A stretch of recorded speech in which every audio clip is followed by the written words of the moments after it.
Shalom, shalom. First off, I want to give all praises, honor, and glory to Yahweh, Bahashem, Yahweh Shai, Bahashem, Rakan Kadash. Yahweh being the true name for the Heavenly Father, Yahweh Shai being the name for His only begotten Son, who the world ignorantly calls God, and Jesus Christ. I want to give double honor to the elders and the apostles of Great Millstone that taught me this truth and will, and salutations to you, hopeful elect, pushing this truth in all honesty and sincerity. This is Billy Yahweh Sop coming to you know that's the spirit power of Yahweh Bahashem Yahweh Shai. This lesson is basically going to be going into the spirit of Yahweh Bashem Yahweh Shai. Basically, me and a few brothers, just basically out and about in our, daily lives, routines, maybe going to the store or whatever, making runs and errands. Both of us came across this guy that was out in public, and, he was wearing what you see on the screen. He's blue border and fringes, which, nothing wrong with that as far as, keeping some of the traditions of the scriptures. But it's just through the spirit, because we can tell that the guy really didn't have the spirit on him as far as the spirit of the Lord, Yahweh Bashem Yahweh Shai. Just saying that because, for one thing, the dude had an abomination on his head. He had a hair full of dreadlocks, which, according to the scriptures, that's not of Hebrew custom. They misconstrue that word lock within the scriptures and think of it as associated with dreadlocks, but dreadlocks is actually a custom that was not of the Israelites. That custom actually goes back to Elam. Elam was basically Elam and Ham those are the main two that was the progenitors of the custom of dreadlocks. Now, the actual word lock itself goes into braid or plait of hair. This lesson isn't necessarily going into too much about the dreadlocks. That's been touched on before through the spirit. Maybe later on this week I can go into that as far as what's wrong with them. But more so is a lot of people coming into this truth. They think that being an Israelite is about what you're wearing and what type of garments and clothing you have, and how flashy or how good you may look. That's not what this thing is about. This thing is about faith in Yahweh Bashem Yahweh Shai, keeping law, statute, commandments to the best of your ability, and ultimately doing the work to get yourself delivered. Wearing fringes is not going to get the Lord's attention to come and deliver you and save you in the chariots. It's just not. Ultimately, it's about having faith in the Lord, doing the work of the Heavenly Father. And that entitles, if you're an Israelite man, you need to go out there to the highways and hedges. You need to prophesy against Babylon the Great. You need to wake up to your people, to who they truly are, which is so-called Black, Latino, Native American people. You are the children of God. Okay, you are the prince of the power, which in the Hebrew that's pronounced Yasharallah, which is the God's chosen people spoken of in Deuteronomy. It talks about he chose one people above all people upon the face of the earth. We are those people. You need to let people know that. Okay, and just wearing your fringes is not going to cut it and not going to get that done. As much as easy as you like to take that road, it's not it, Jake. And if they look at you and you're not wearing this attire, they will feel as though, you're not going to be saved and delivered. You feel that you're going to be punished, because there is scriptures, saying that, hey, we are to put on blue borders and fringes, but that was something that we kept, more so when we were in our rulership and our rightful stead. Right now we're in our captivity, and through the works of Yahweh Bashem Yahweh Shai, he made that very clear that just keeping your fringes on is not what he came here to do. He came here for the works. He came here for you to come back into remembrance. He came in for you to have faith in him, not to just put on a shirt and then say, hey, look, I'm sealed. This is my faith right here. And anybody is not wearing this, they're going to be condemned. Because you had Jake that we ran across and we seen. The dude was wearing fringes and a shirt over it. Well, he was like wearing a regular shirt, but he was like wearing fringes underneath it, as if to say, to himself, hey, I better keep my fringes on no matter where I go. I always got to make sure I have fringes on underneath this shirt. Otherwise, I'm going off, because that is a doctrine that they're actually teaching.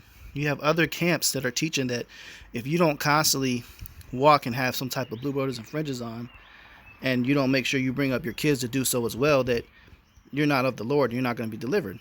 For example, this picture right here, little Jake got the blue borders and fringes on, but he clearly hasn't been taught that dreadlocks is not a custom of our people.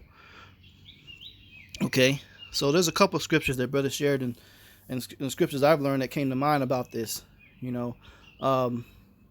first one we're going to bring out is Romans 12:2. It says, "And be not conformed to this world, but be ye transformed by the renewing of your mind, that you may prove what is that good and acceptable and perfect will of Yahweh." Okay, transformed of your mind, meaning, it's about your mentality of coming into this truth. Okay, it's not necessarily about just making sure outwardly you have clothing to let everybody know that you're an Israelite. That's not what it's about. Okay, and if you're doing that, you're going off, because the guy that we seen in the store, we've never seen him before at the highways and hedges. We ran it. One brother ran into him at Walmart, and I ran into him at a local grocery store.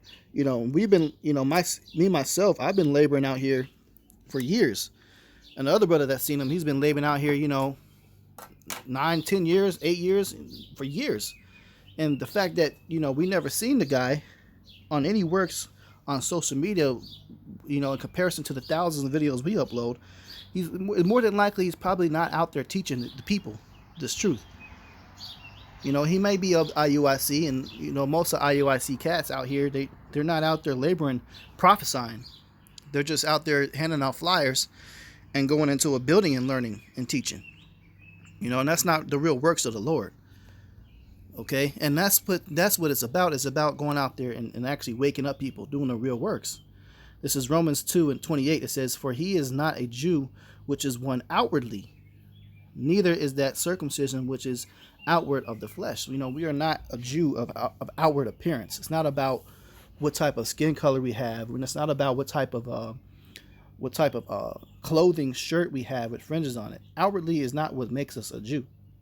Okay, it's inwardly. It's about blood heritage. Okay, according to the line of your fathers, and it's identified by the prophetic scriptures of the curses found in Deuteronomy 28 chapter, starting from 15th verse down to 68. In various parts throughout the Bible talks about the things that Israelites would suffer and go through. If you fit the curses, it applies to what some Christians like to quote unquote call generational curses. If those generational curses match according to the scriptures of what the Hebrews would go through, then you are a Hebrew or Israelite, regardless of what type of clothes you wear or what type of skin color you have. Point blank, period. Okay, but you got dudes out there that's teaching, and it will look down upon you and frown upon you if you don't got your fringes on. Okay, but it's not about your outwardly thing, your outwardly appearance. Okay. This is Matthew 10:16. Says, "Behold, I send you forth as sheep in the midst of wolves. Be ye therefore wise as serpents and harmless as doves." It's not exactly wise to go out in public wearing your blue borders and fringes to let everybody know that you're an Israelite, and putting on a all gold necklace and a headband on saying Judah. Okay, because for one thing, the KKK know what you're about. The police officers know what you're about. The judges know what you're about. And we've been basically pinpointed as somebody to be looked down upon because of our faith. Because we believe that we're God's chosen people and we're letting our people know these things, we've been labeled as racists and terrorists and all types of things, man. And in these last days, these end times, with coronavirus and all this stuff happening, the last thing you need is that type of attention on you. Okay? So you're not in sin for wearing it, but you're not in sin for not wearing it. Okay? And we can get some more scriptures that go into it if the first two didn't hit home. All right? We can go into here. It says, this is Proverbs 27, verse 1. It says, "Boast not thyself tomorrow, for thou knowest not what a day may bring forth." Okay, so shouldn't be doing things to be seen of men and want to be boasted of men. And that's basically what the spirit this guy was in. It says, "Let another man praise thee, and not thy own mouth, a stranger, and not thy own lips." It says, "A stone is heavy, and the sand is weighty, but a fool's wrath is heavier than them both." All right, so it just talks about basically just not being proud. Okay, don't do too much things to draw attention to yourself. It's okay to be praised of men, but let you be praised about your works. And you putting on a shirt with fringes is not the works. Sorry, Jake, it's just not. Matthew 23:5. "But all their works they do for the seen of men. They make broad their phylacteries and enlarge the borders of their garments." All right, now we can get some examples of enlarged borders of garments. These are some camps making broad their phylacteries, enlarging the borders of their garments. All this is extra, man. Okay. Here's some IUIC, Passover garments, stuff like this, man. This is Israelite attire, but they're not doing it for salvation or, honoring the Lord. A lot of these guys are doing this to be seen of men. And this isn't coming in like in anything people take wrong as jealousy. It's just the facts. A lot of these cats, they're not serving the Lord correctly. You're not supposed to be having a Passover party. It's supposed to be a serious, solemn assembly, which a lot of these photos come from like a party and celebration. The Passover was a mentality that the death angel was on his way. The Egyptians were coming to kill you, and you had to eat the lamb in haste. You were in sorrow and sadness for, some of you may be put to death. You had to go run in a life or death situation to go follow Moses across the Red Sea, and you had to take everything and your home and leave it, to go follow the Lord. And death was coming, judgment was coming. It wasn't a celebration and a big wedding feast, and these are the places and locations that these guys are wearing attire like this. Okay, it's really to be seen of men, and that's not in the right spirit, because we can get the account of what the prophets wore. It wasn't no fancy garments like that. The men of the Lord that were out there teaching and laboring, it wasn't shiny, golden, fancy. It was about having humility, and you were in mourning. When we're out there prophesying, you're supposed to be in a mourning spirit, that we're crying to the Heavenly Father that we want to be saved. Not in a joyous spirit, clean cut, kick it spirit, and try to pick up women type spirit. And that's where a lot of these dudes come in. Revelation 11:3, and I will give power unto my 2 witnesses, and they shall prophesy 1,260 days, clothed in sackcloth. That's the work. The men of the Lord's work is to prophesy. And where does it say they're clothed in? Did it say in large borders and garments? No, it said clothed in sackcloth. All right. Now, here's an example of sackcloth. Okay, these brothers, including myself right there in the center, the elder to the right and elder to the left, we were basically wearing sackcloth. Okay. You can look at the comparison to the 2 photos that I just brung up. Like, let me bring this back up here, just so you can see the difference. Okay. See the large borders. All right, see the large borders of the garments. All right, so compare this, okay, with this. Which one looks closest to sackcloth? Okay, this picture does right here. All right, this is the big Unity camp in Chicago. We had a lot of GMS camps out there. Okay, you see that? All right, this is the reason for it. All right, it's supposed to be, very serious, very solemn, prophesying in sackcloth. Okay. All right, this is let me see here where I want to start. Okay, yeah, here we go. Right here, this is another good one. This is Proverbs 2:10. It says, "When wisdom entereth into thine heart, and knowledge is pleasant unto thy soul, discretion shall preserve thee, understanding shall keep thee." Okay, if you're just out there and you're wearing some fancy stuff, such as let me get some more examples here. You're out there wearing things, like this. Okay, this is not discretion.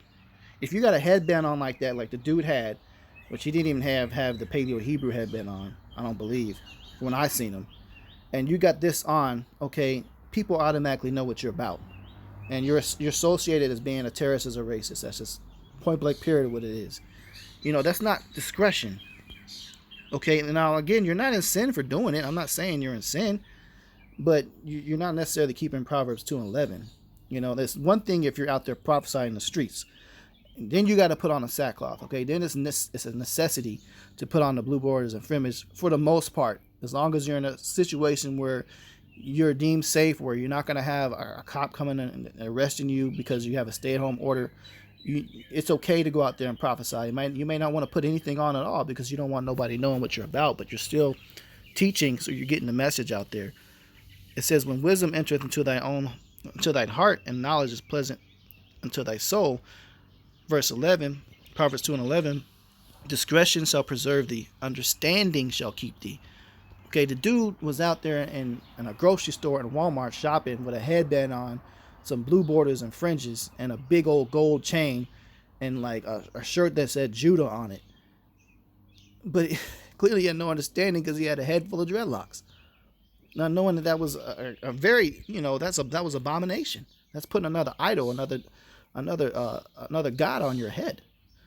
Okay, so you just made yourself look like a fool. I just kind of laughed and laughed to myself like this dude is completely clueless. And it's no coincidence that one of the brothers in the exact same guy that I came across, not knowing we both was talking about earlier in the week, the same dude, it's the exact same picture. Okay, it says verse 12, to deliver thee from the way of the evil man, from the man that speaketh forward things. Okay, so if you want to be delivered from the evil man, which is basically Esau, sleazy E, what we call him, it's come a time period where, regardless of what Israelite camp you're associated with, we are all going to be lumped up into one category, and they're going to treat us just as they did back in the time of when who the word they call Jesus walked the earth. They're coming to crucify anybody and everybody that believes in him. And when you're coming to the truth of being an Israelite, you're keeping everything, all knowledge and everything all into remembrance, and that's not what Esau wants. He doesn't want to lose his power, and we're coming back into power. So you're basically putting yourself a target on your head if you're walking around with blue borders and fringes on, man. Again, not saying you're in sin, not saying that I haven't done that, but if you're going in public place, a big store, Walmart, probably not wise to do so. Okay, you're in a way kind of asking for that type of confrontation, and it's not necessary. You not putting on those fringes is not going to get you judged on the Lord, and he's not going to kill you for not doing that right away. Okay, does that make sense? Now we can bring out the law about the blue borders and fringes for those who don't know what it's all about. Like, okay, some of you might be asking, okay, what's the deal with these fringes? Why is this guy talking about that? It's a custom of the Hebrew Israelites. God actually made commandments for us to wear them, and we did wear them, for years and centuries, but we did so for the most part when we were in our rulership. When we went to our captivities, a lot of that stuff we weren't allowed to do. We weren't allowed to keep our own customs and traditions. A lot of us, if you were identified or even known to be an Israelite, you were automatically thrown into slavery or killed. Okay, but there were times where it was peace, and we were able to keep these things. This is Deuteronomy 22:12. It says, "Thou shalt make thee fringes upon the four quarters of thy vesture, wherewith thou coverest thyself." Okay, so there's the fringes. Let's get another scripture here. This is Numbers 15:38.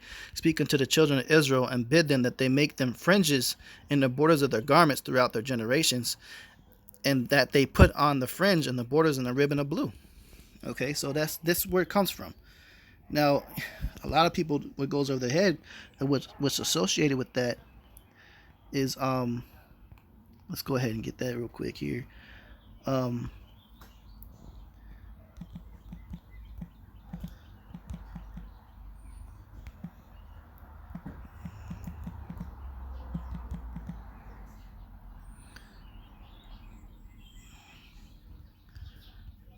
Okay, fringes and a border and a ribbon of blue. This is look familiar with the indigenous people of America. Native Americans put that on. That's where it comes from, because these are actually the same people that we read about within the scriptures that was delivered from Egypt with Moses.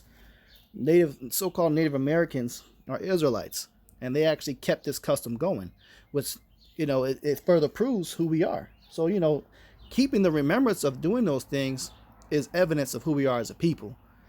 And pretty much with all indigenous people that are Israelites, so-called Black, Latino, and Native Americans, for the most part, when you look up older pictures or ancient pictures of them and their clothing, one thing they have all in common is they have fringes on, and they have some type of borders with the ribbon of blue. Okay, well, the Native Americans, they kept this for the most part for the longest. So this helped further prove the awakening of this thing, of who we are as a nationality, a nation of people. Okay, it comes from being an Israelite. Okay, this guy's covered in blue borders and fringes. You see that, how that works? All right, these are the warrior tribes, the Gadites of the Hebrew Israelites, so-called Native Americans. Okay, so it's a purpose behind it. It was supposed to keep you in remembrance. Okay, and we can get that.